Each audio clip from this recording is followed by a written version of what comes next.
All right, Shalom Akim. I like to say Kal Halayim, Yahweh Ba'ashem, Yahweh Shai, Ba'ashem Rakakudash. You know, the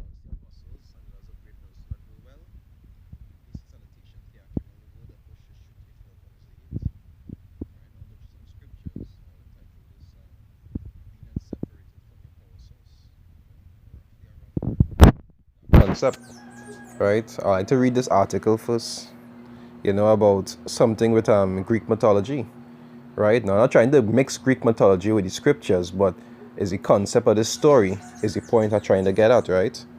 Today's about the Greek god Antaeus. I believe that's how I pronounce it, right? If anybody know about Greek mythology, they'll know that there's a god, there's one of these so-called gods, so-called, that fought against Hercules, right? The point will be clear in a little while.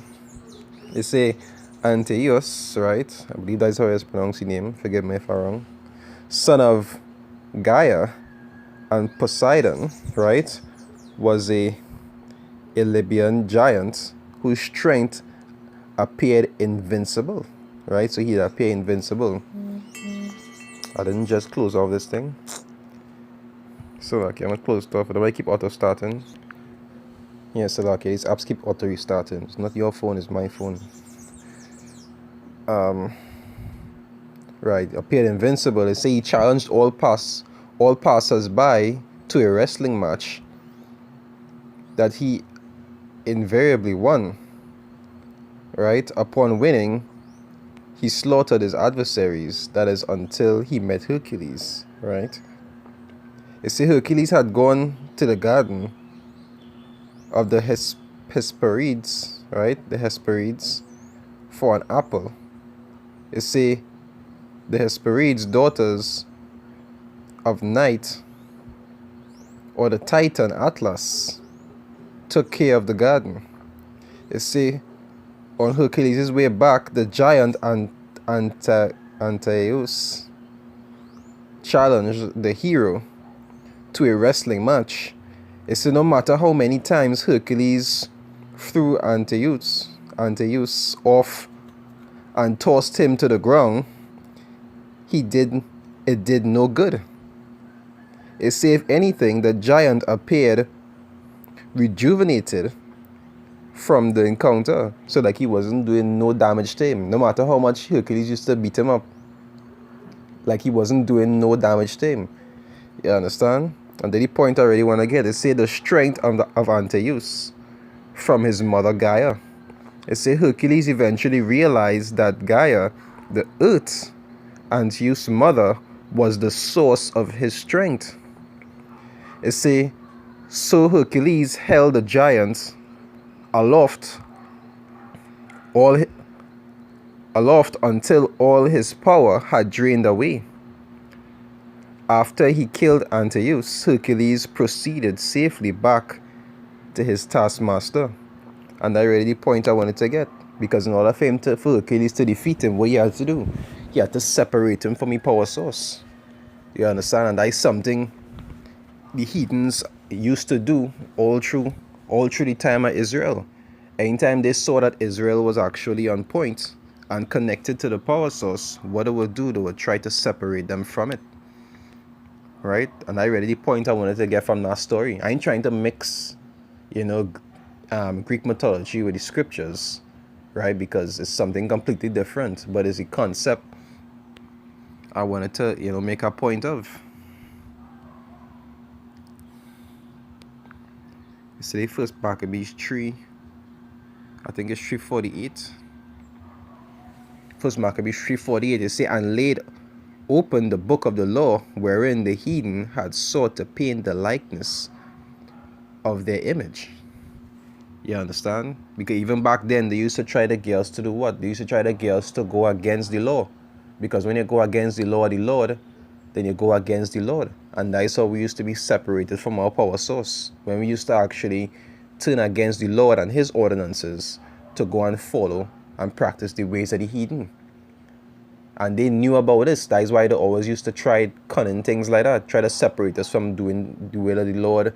Try to get us to go against the Sabbaths. They used to try to come against us during the Sabbath. You understand? All these cunning things that they used to try. Why? Because they knew who our power source was.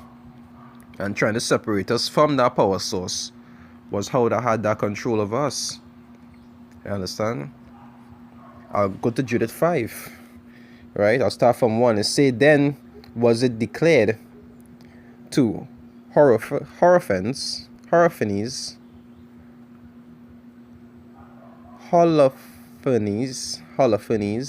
the chief captain of the army of Assur, that the children of Israel had prepared for war, and had shut up the passages of the hill countries, and had fortified all the top of the high hills, and had laid impediments campaign in the campaign countries, right? Impediments. I want to look up that word.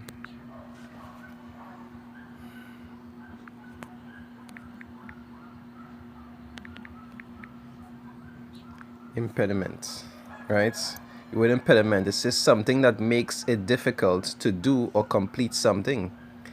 Something that interferes with movement or progress, right?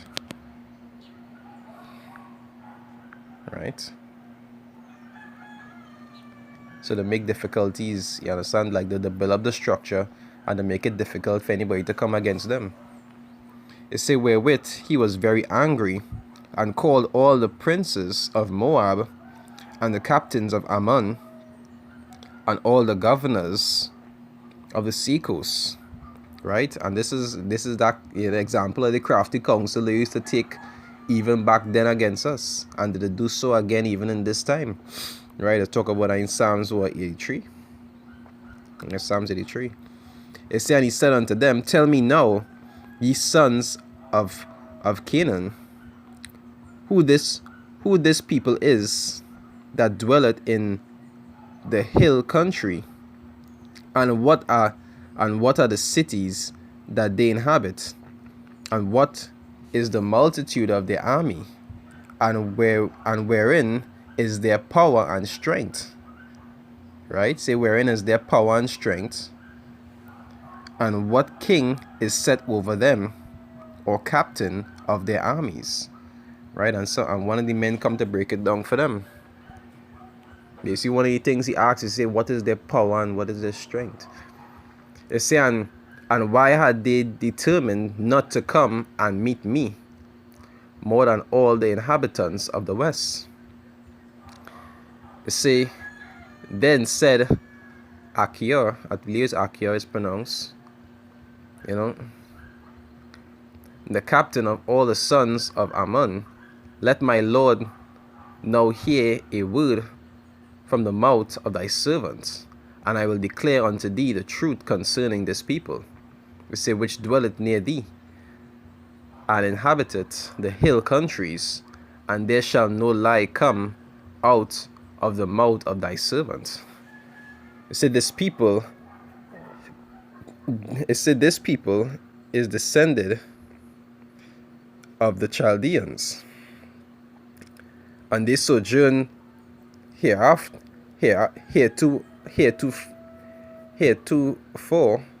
in Mesopotamia, because they would not follow the gods of their fathers, which were in the land of Chaldea. It say, and they left the way of their ancestors, and worshipped the God of heaven,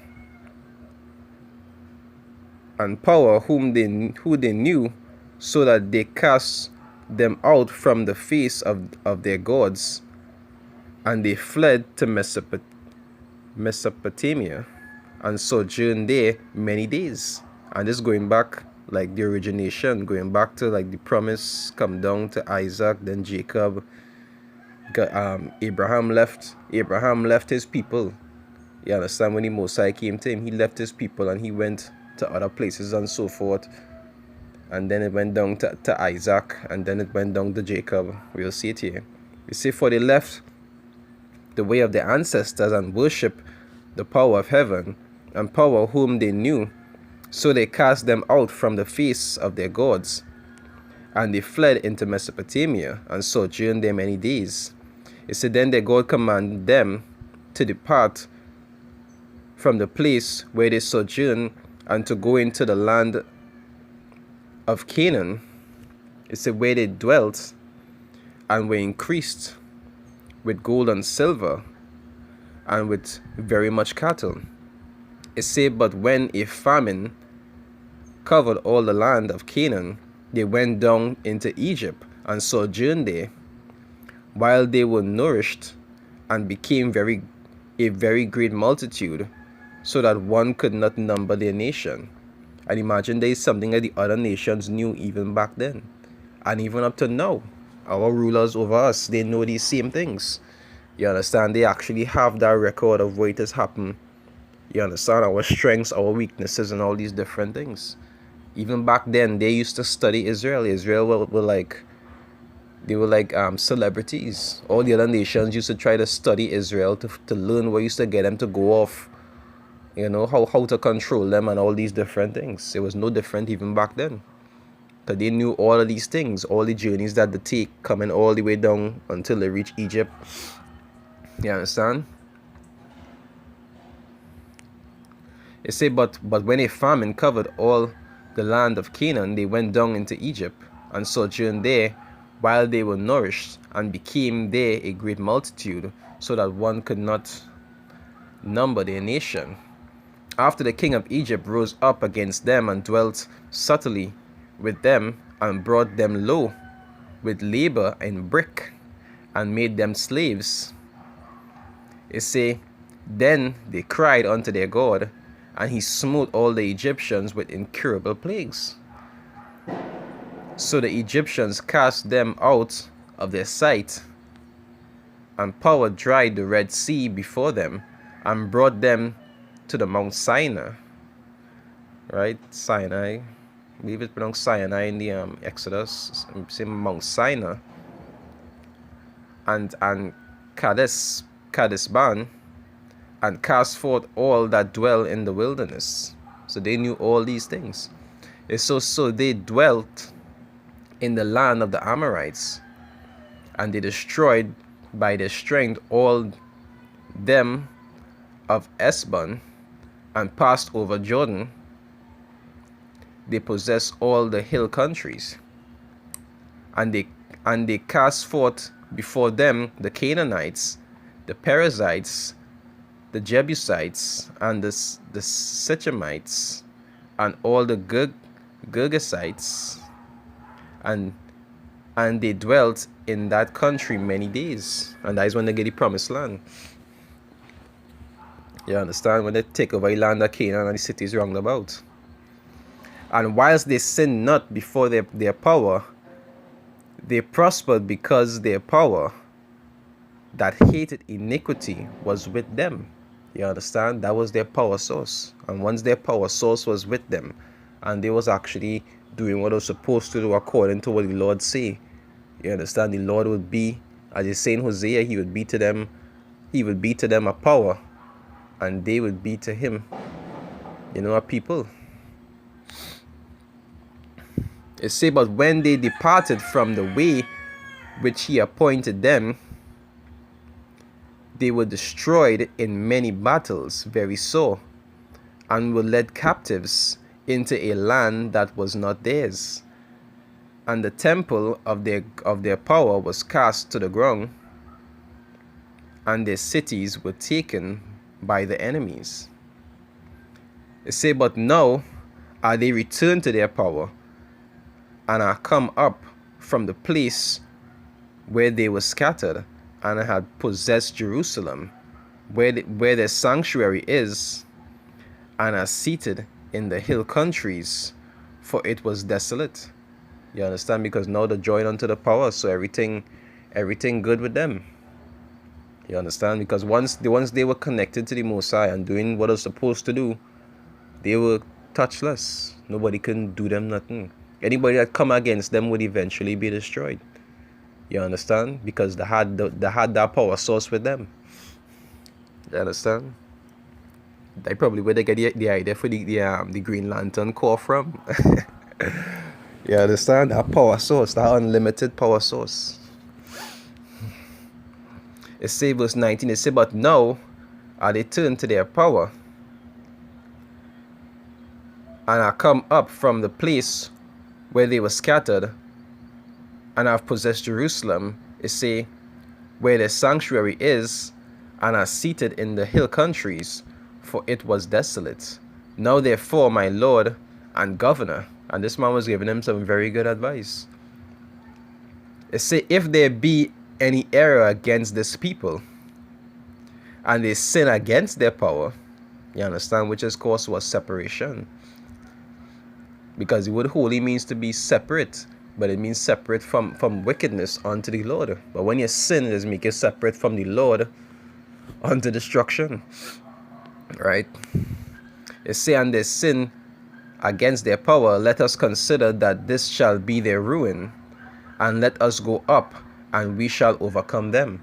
And that is why even now you'll see these heathens that are over us always trying to get us to go off, always trying to teach us abominable things, that we could eat this and sin no longer applies, and all of these wicked things that they like to encourage us to do, that is against the scriptures, because they know once we doing wickedly in the sight of the Lord, we'll be separate from his power. And that's why they try to get us so much to do these things and to make us feel that it's something okay, or that it's something normal, so we'll remain in that separation. But the Lord actually changing that now through his men. You understand? He joining us back on time. As the scripture say, building up the tabernacle of David. So we know now what we're supposed to do. We get back that knowledge of how we're supposed to be. So that separation come into our hold, at least for the 1/3.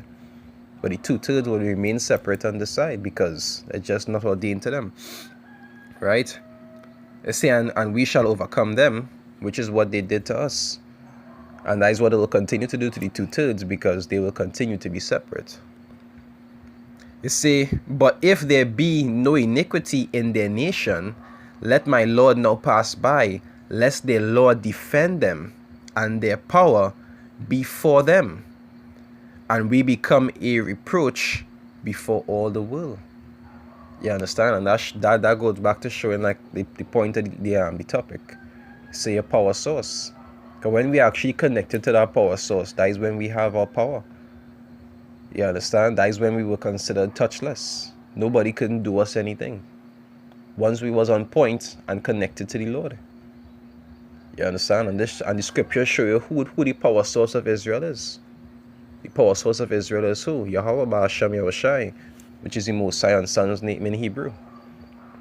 You understand? So I don't make it too long. I just said I'll go through those few precepts pertaining to, don't be separated from your power source, because that is our power. The scripture even say in the times of destruction to come, we say wisdom and knowledge shall be the stability of your times. And in that time, who going to be our power? I'll get Proverbs 18 verse 10. It said, the name of the Lord is a strong tower, the righteous runneth into it, and it's safe. You understand? In that time, even destruction to come, who going to be our power source? Who going to be our protection? You understand? The Most High through his Son, Yahweh Ba'Hashem Yahushai. That is the power source of Israel. You understand? Anyway, I hope it was edifying. And with that, I'd like to say, Kal Halayim, Yahweh Ba'Hashem Yahushai, Ba'Hashem Rakah Kodash. Double honors to the apostles and others of Great Millstone and rule well. Peace and salutation to the Akim around the world that push us through to the four corners of the earth. Always remember who your strength is. You understand? Always as a man, a person from the nation of Israel. Only the elect would hear it, but always remember who your strength is. Even though things might seem grim, your strength is in the Most High through his Son. You understand? That is our real power source. Right? Shalom.